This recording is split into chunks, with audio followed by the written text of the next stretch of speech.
Hi, I'm Hannah from College Essay Guy, and I got to stay at the X Mansion.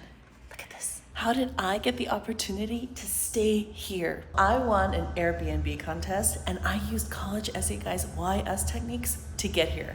To stay here, I actually wrote an essay, and I found out that Marvel read through thousands of essays, and they chose mine. And one of the main reasons was because of the first tip, and the first tip is to make it personal. I talked about how, as a girl, I would watch X-Men Saturday mornings, and how that wasn't that popular for girls at the time. I would collect the cards, and I actually really admired each character for each of their different characteristics. So the second tip, what you want to do is make sure that in your essay, you show that you are a true fan. Not necessarily of something like X-Men, but this time of the school. I actually wrote a lot of proper nouns. That's what you want to do when you're talking about the school. Use a lot of proper nouns. Talk about professors, some clubs, the classes, what makes them unique. Another thing that I did was make sure that if I was saying anything that someone else could have said, I removed it. It's really, really important that what you say is unique to you and does require a lot more work. But if everyone can do it, then they would. So if you want to be uncanny and be chosen to go to a special school where you can use your superpowers, then use those tips. If you're a counselor and you'd rather have us teach your students those techniques,